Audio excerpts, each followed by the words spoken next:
누가복음 12장 22절로 31절. 예수께서는 제자들에게 이렇게 말씀하셨다. 그러니 잘 들어라. 너희는 무엇을 먹고 살까? 또 몸에다 무엇을 걸칠까 하고 걱정하지 말라. 목숨이 음식보다 더 귀하고 몸이 옷보다 더 귀하지 않느냐? 저 까마귀들을 생각해 보아라. 그것들은 씨도 뿌리지 않고 거두어 들이지도 않는다. 그리고 곳간도 창고도 없다. 그러나 하나님께서는 그들을 먹여주신다. 너희는 저 날짐승들보다 훨씬 더 귀하지 않느냐? 도대체 너희 중에 누가 걱정한다고 목숨을 1시간인를 더 늘릴 수 있겠느냐? 이렇게 하찮은 일에도 힘이 미치지 못하면서 왜 다른 일들까지 걱정하는가? 저 꽃들이 어떻게 자라는가 생각해 보아라. 그것들은 수고도 아니하고 길쌈도 하지 않는다. 그러나 온갖 영화를 누린 솔로몬도 결코 이 꽃 한 송이만큼 화려하게 차려입지는 못하였다. 너희는 왜 그렇게도 믿음이 적으냐? 오늘 피었다가 내일이면 아궁이에 던져질 꽃들도 하나님께서 이처럼 입히시거늘 하물며 너희에게야 얼마나 더 잘 입혀주시겠느냐? 그러니 무엇을 먹을까, 무엇을 마실까 하고 염려하며 애쓰지 말라. 그런 것들은 다 이 세상 사람들이 찾는 것이다. 너희의 아버지께서는 이 모든 것이 너희에게 있어야 할 것을 잘 알고 계신다. 너희는 먼저 하나님의 나라를 찾아라. 그러면 이 모든 것도 곁들여 받게 될 것이다. 아멘. 아멘. 말씀 가운데 은혜 되시기를 바랍니다.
우리가 살면서 막 이제 오늘 본문 말씀 같은 경우 이제 좀 너무 유명하기도 하고 식상하고 막 이런 것을 목사들의 입장에서는 자꾸 이렇게 1년에 한 번 정도 그 이상 되어질 수도 있고요. 무조건 할 수밖에 없더라고요. 그러니까 우리가 사는 우리 삶의 자리에 비추어서 어떤 성서의 말씀을 끌어다 놓을까, 이렇게 하는 게 이제 설교 준비인데, 설교 준비를 하려고 먼저 이제 성서 말씀을 딱 찾아놓고 거기에 맞춰서 우리 이야기를 풀어가는 걸 강해 설교라고 합니다. 그런 강해 설교가 아닌 주제 설교는 우리가 사는 삶의 자리를 먼저 살펴서 그 삶의 자리에 맞는 성서의 구조를 선택해서 이제 설교를 준비하는 거예요. 이거를 이제 주제 설교 그렇게 얘기하거든요. 근데 주제 설교를 할 때 보통 이 구조는 어쩔 수 없이 들어갈 수밖에 없다, 그런 거예요. 왜냐면 우리가 사는 세상의 이야기를, 우리 삶의 이야기를 할 때 성경에서 가장 정확한 비유로 말씀해 주신 구절이 이 구절인 것 같아요. 그래서 이렇게 되어졌는데, 뭐 어떤 거냐? 뭐 다 아시는 거잖아. 야, 너희들 저 까마귀를 봐라. 여기 공동번역은 이렇게 돼 있습니다. 저 공중에 나는 새들을 봐라. 훨씬 문학적이죠. 예, 그러니까 공중에 나는 새들을 봐라. 들에 핀 꽃을 봐라. 그런 모든 것들도 다 하나님께서 먹이시고 입히시고 보호해 주시는데, 니들 생명이 더 귀한 거 아니냐? 그러니 그 쌀데기 없는 걱정 하들 말고, 그리고 하나님의 나라를 먼저 구해라. 근데 그 다음에가 여러분들이 제일 안심하고 마치 보험 드는 것처럼, 그 앞에 구절은 잘 마음에 안 닿는데 요 구절 때문에 그냥 이 구절을 잘 기억하실 거예요. 그러면 이 모든 걸 더해 줄 거야. 이렇게 보험처럼 딱 들어있는 보너스 구절이잖아요. 그러니까 그래, 뭐 이 물질적인 것까지 하나님이 더해 주실 거야. 아멘. 이러고 받는 게 바로 이 구절입니다.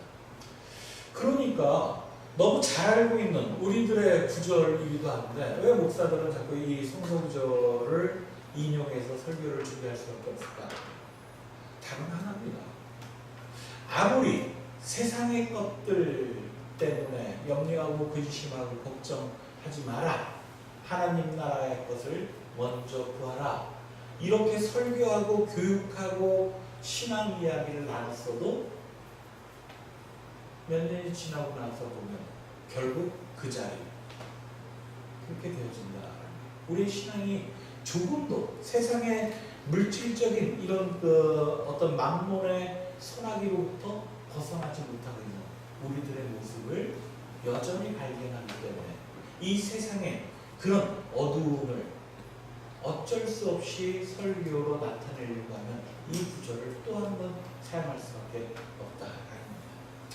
옛날에 임진왜란 때 선조가 그랬다고 그러죠. 선조가 피난길에 이제 어디에서 머물고 있는데 선조 임금한테 뭐 음식을 차려줘야 되잖아요. 그래서 거기에 백성 중에 한 명이 그 지방에서 잘 잡히는, 해안가인 거죠. 해안가에서 잘 잡히는 물고기를 딱 정성스럽게 조리해가지고 임금님한테 올렸습니다. 무기라고 하는 물고기의 이름이. 근데 그 선조가 그거 막 물고기를 먹었더니 너무 맛있는 거야. 그래서 야, 이 물고기 이름이 뭐냐? 그랬더니 무기입니다. 그랬더니 무슨 이름이 그렇게 안 좋냐? 지금부터 이걸 은어라고 해라. 그래서 은어가 됐어요. 그 물고기 이름이. 그래서 임금이 나중에 이제 다시 궁궐로 귀환해가지고 거기에서 옛날 그 맛있게 먹었던 그 은어 물고기가 생각이 나서, 야, 그것 좀 다시 한번 찾아와라. 은어를 대령했습니다. 먹어보니까 맛이 어때요? 네. 지금은 뭐 피난길에 있던 막 그렇게 굶주리고 막 이렇게 초라할 때가 아니잖아요. 다시 임금으로 궁궐에 와서 이제 여러 가지 고기 반찬들도 있는 가운데 은어를 한 점 먹었습니다. 그랬더니 맛이 역광인 거죠. 그래서 선조가 뭐라고 했어요? 야, 이게 무슨 은어냐? 도루묵이라고 해요. 그게 도루묵이에요. 그랬다는 얘기가 있는 거죠. 마치 우리 신앙 그리스도인들, 우리들의 신앙이 도루묵 신앙 같은 그런 아픔이 느껴진다 하는 겁니다. 우리들이 간절할 때 하나님 앞에 기도합니다. 우리들의 삶의 공고함을 이겨내게 해달라고 하면서도 실제 많은 것을 바라는 것이 아니라 버틸 만한 하나님의 은총을 갖는 거예요.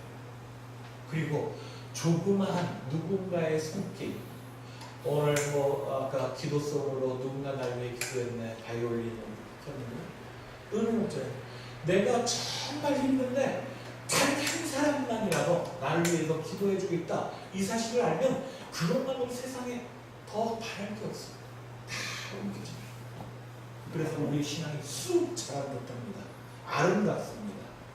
그리스도인들이 다 그러기만 한다면 그런 작은 것을 붙잡고 이 세상을 살아갈 힘을 갖고 힘차게 오늘 하루를 버티면, 그러면 이 세상은 정말 하나님 나라가 금방 될 것 같아요.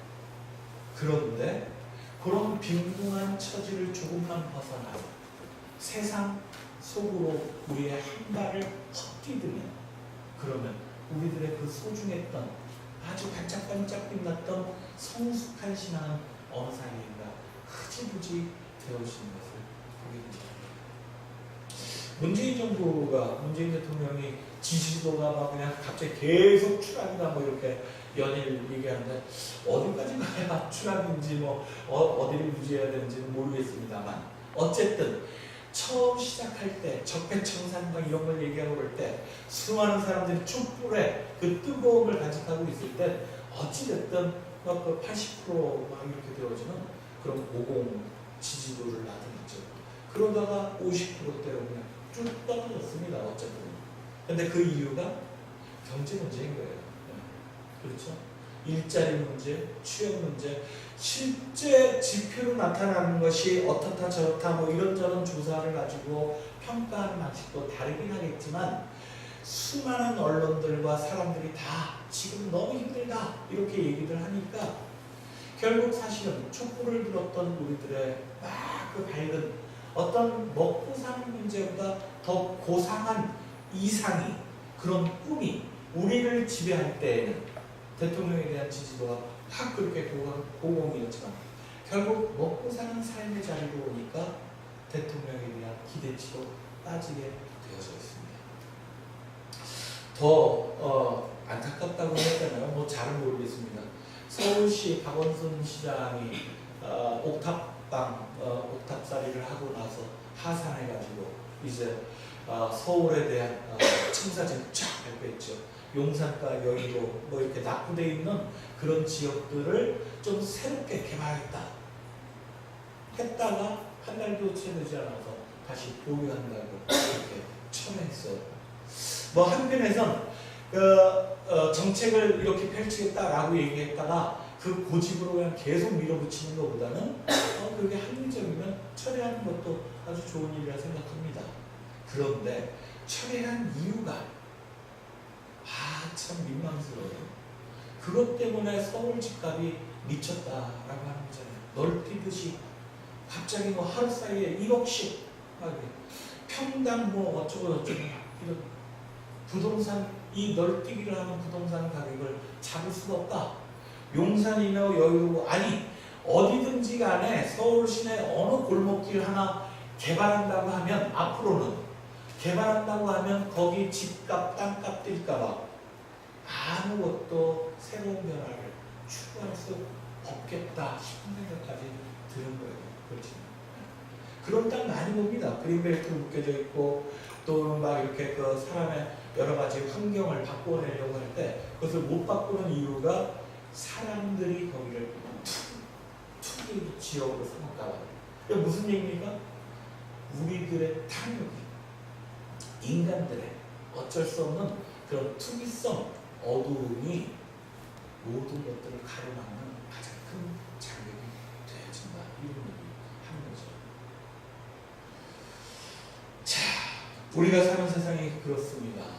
뭐 이걸 잘못됐다라고 막 비판만 하는 것보다 사실은 이거 자체가 우리들의 모든 모습, 누구나가 다 높고 낮음의 차이는 좀 있지만 모든 사람들조차 다 그런 세상의 물질, 즉 돈이죠. 뭐 구체적으로 얘기하면 돈 아닙니까? 돈이면 안 되는 거 없는 그런 세상을 우리 살고 있다. 누구나가 다 그렇게 믿고 있는 거예요.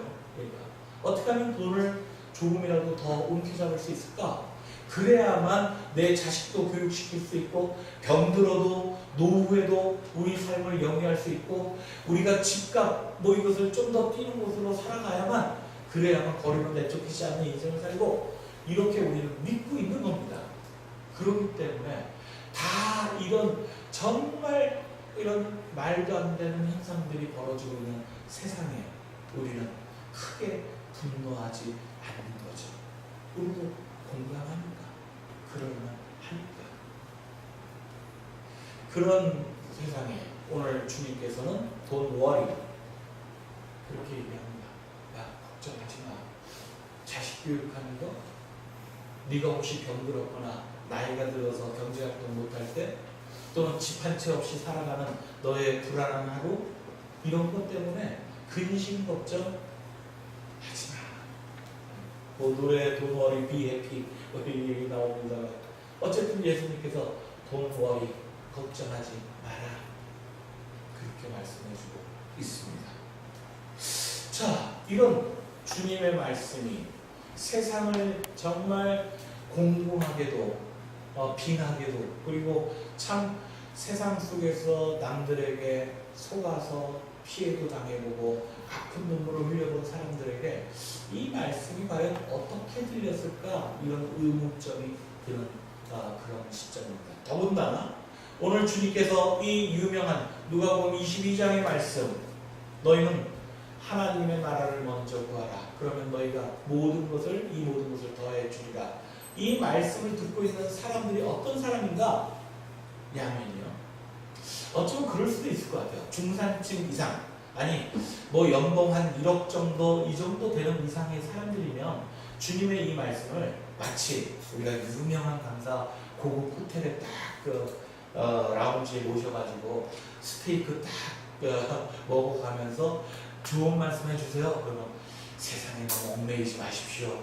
그리고 이런 평화 하나님의 나라를 구하십시오. 이런 좋은 말씀하면 그러면 아니야 1년에 안 그래도 한 1억 정도 버는데 그러면 그냥 고기 끄덕거리고 좋은 말씀입니다. 감동스럽게 박수 칠 수 있잖아요. 왜? 나는 원래 불안하지 않아. 크게 욕심내지 않는다. 근데 오늘 주님의 말씀을 듣는 사람들은 어떤 사람들입니까? 갈릴리 호수 주변에 살아가는 사람들입니다. 조그만 배를 띄워서 갈릴리 호수 가운데 가서 하루 종일 그물을 던지고 낚시를 하다가 잡힌 것만큼만 하루를 먹고 사는 사람들입니다. 안 잡히면 자기뿐만 아니라 처자식도 그냥 그대로 하루를 굶을 수 있는 사람들이에요. 병이 걸리면 아예 생각도 못 해보는 사람입니다.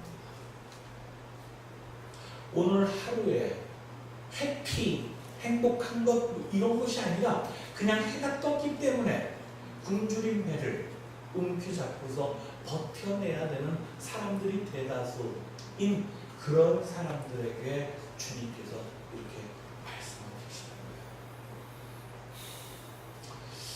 거예요. 이렇게 놓고 보니까 예수님께서 어디 재벌 그룹의 임원들을 대상으로 좋은 강연하는 자리에서 여러분 하나님 나라를 구해야 됩니다.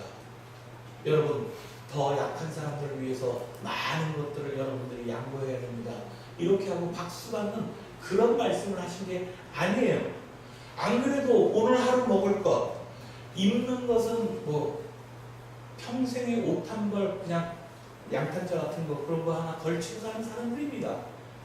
집이 없을 수도 있어요. 그냥 큰 비가 한 번 오면 다 쓸려져 가면 그냥 나무둥치에서 하룻밤 자는 것 그게 아무렇지도 않은 사람들이에요. 그렇게 놓고 보면 예수님 말씀이 너무 잔인하잖아요. 안 그래도 먹을 것 때문에 말이죠. 안 그래도 입을 것, 잠잘 것 이런 것 때문에 큰 아픔으로 평생을 그렇게 살아가는 사람들한테 이렇게 너무 한가한 말씀 해주시는 건 아닌 것입니다.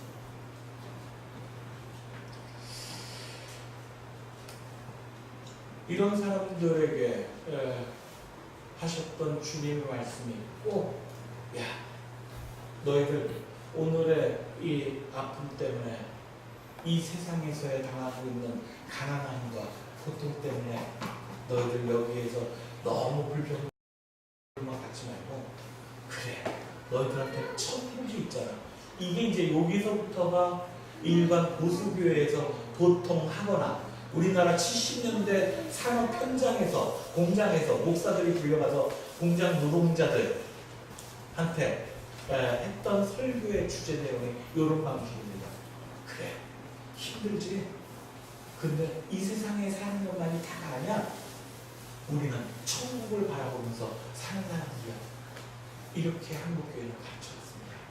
죽어서 이 땅에서 맛보지 못했었던 행복을 너희들 하나님께서 다 알아주시니까 세상의 것에 너무 연연하거나 힘들다고 불평하지 말고 너희들은 열심히 공장에서 일하고 그냥 주어진 인생을 숙명대로 살아가면서 죽어서 가는 하나님 나라 저 천당을 바라봐. 이렇게 해왔었다. 참 정말 그런 걸까요? 성서의 말씀은 그렇지 않습니다. 예수님의 이 말씀은 지금 듣는 무리들 뿐만 아니라 모든 이들에게도 보편적으로 들려주는 이야기지만 당장에 지금 그 말씀을 듣고 있는 사람들이 아무리 힘들어도 내팽개치지 말고 붙잡아야만 하나님 나라가 가능하다고 하는 더욱 절박한 예수의 부탁입니다. 우리가 이 세상이 이렇게 자본주의적 세상으로 더욱 어두운 기운으로 더욱 소득 격차에 따라서 빈과 부가 이 계층 간의 사이가 계급과 계급이 나뉘어지는 이런 시대를 살아갈 때 희망을 어디에 놓습니까? 훌륭한 정치인을 통해서요? 아니면 이 세상 가운데 더 똑똑한 사람들? 그래서 많은 것들을 배우고 더 많은 힘을 가지고 더 많은 것을 움켜쥔 사람들이 세상을 하나님 나라답게 확 바꿀 수 있는 그런 변혁을 꿈꾸나요? 그렇지 않습니다. 이 세상을 바꾸어낼 수 있는 것, 만몬, 돈의 신에 의해서 지배당하고 있는 이 땅을 하나님 나라로 바꿀 수 있는 것은 이런 오늘 하루의 불행을 그럼에도 믿음으로 이겨낼 수 있다고 믿는 사람들, 무지랭이들, 민중들, 자각되어져 있는 그래서 이 십자가의 길을 용감하게 걸어갈 수 있는 사람들에 의해서 하나님 나라를 바라볼 수 있다는 거예요. 교회가 그래서 있는 거죠. 그리스도인들이 그래서 필요한 겁니다. 세상 속에 섞여 있는 사람들이지만 그 속에서 세상의 질서를 따르지 아니하고 하나님 나라의 질서가 무엇인지 고민하는 사람들입니다. 세상의 가치, 세상의 방식을 어쩔 수 없이 함께 뒤섞여서 살아가고 있지만 그것을 끊임없이 하나님의 가치와 하나님의 방식으로 바꿔내려고 복음을 전하는 사람들, 그것이 기쁜 소식이 된다라고 확신하는 사람들, 그게 바로 믿음의 사람들인 거죠. 그렇지 않겠습니까? 그런데 우리가 사는 세상은 어떻습니까? 교회가 오히려 더 세상의 어떤 그 탐욕스러운 그런 사람들의 건물보다 더 높아지려고 하잖아요. 더 화려해지려고 하잖아요. 유럽이나 어디 서방 세계의 그런 이 뭐라고 그러나요? 성지순례 이런 거 가는 겁니다. 기독교 세계 역사를 하기는 합니다. 얼마나 높고 찬란하고 황금빛으로 물들여져 있는지 모릅니다. 카톨릭 성당들 중세시대에 그 모든 것 하나하나 벽돌 하나하나에 쌓여져 있는 민중들의 그 피부는 우리가 보지 못하고 그런 화려함 속에서 경건함을 얻으려고 하잖아요. 제가 우리 시호 선생한테 아침에 사실은 찬양 인도하느라고 까먹었었는데 카톡으로 사진 보냈던 게 올릴 수 있어요? 예. 이런 것을 제 친구 목사가 어느 날 같이 왔는데 신문 쪼가리를 이렇게 하나 보여줘요. 요런 거였습니다. 목사님 은퇴, 후임자 모심, 위치, 경기도 소재, 최상의 조건으로 모십니다. 여기까지 그냥 오기만 해도 어쨌든 목사님을 이제 찾고 있는 거잖아요. 목사님을 그 최상의 조건으로 모신다는데 저는 기분 좋은데 여러분들 안 좋은데? 이 정도는 해야지 마음이. 예, 이렇게 해야 됩니다. 근데 이 친구가 보여준 이 신문 쪼가리를 그 뒷면을 이렇게 펼치더라고요. 다음. 예. 조건, 전화 상담만 가능하며 15억 준비되신 거예요.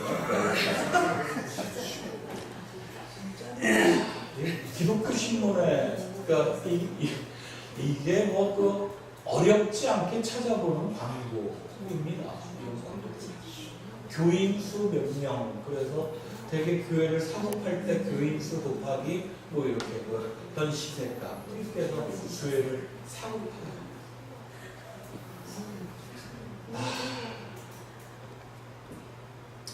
정말 참 이것들을 다 내가 어떻게 해야 될까요?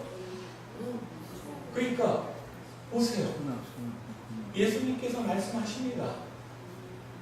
너희들조차도 하나님 나라의 의를 구하라고 불림받은 너희들마저도 세상의 돈의 가치에 이렇게 아니 오히려 더 깊게 그거로 물들어가지고 세상에 전파를 하고 있으니 그러니 하나님 나라 시야를 더 먹히는 거죠. 지평의 교회 여러분, 이제 이야기를 마무리하려고 합니다. 지금은 그 옛날 출애굽 시대가 아닙니다.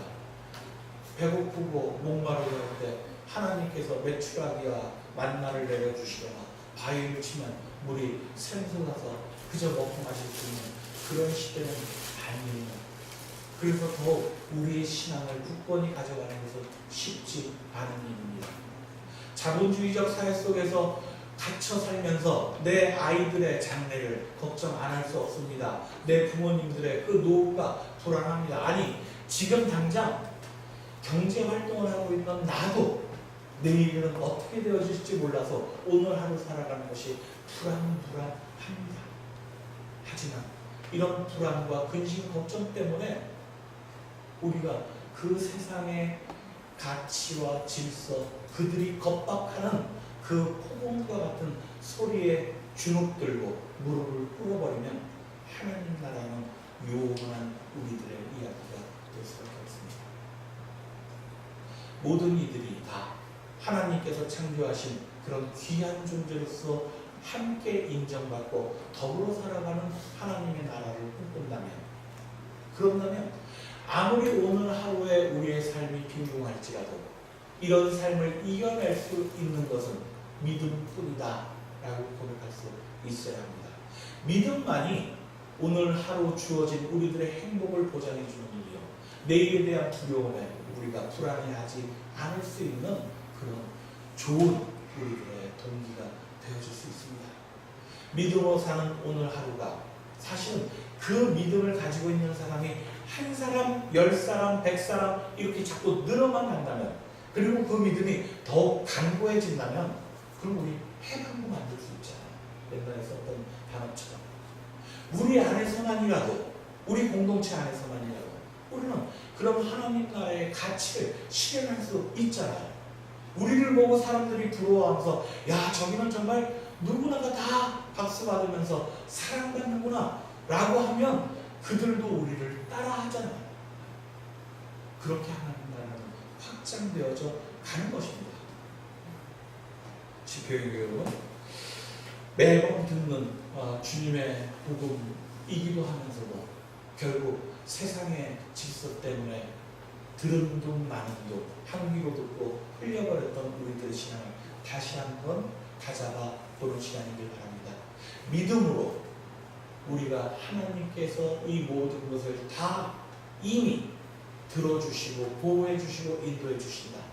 우리의 삶에 공부하는 하나님께서 견딜 만한 것으로 우리를 인도해 주실 것이다. 이 믿음을 가지고 오늘 주어진 행복을 절대 놓치지 않는 그런 우리 모든 교우들에게 하면서 말씀 나눴습니다. 우리 함께 말씀 기억하시면서 기도드리겠습니다.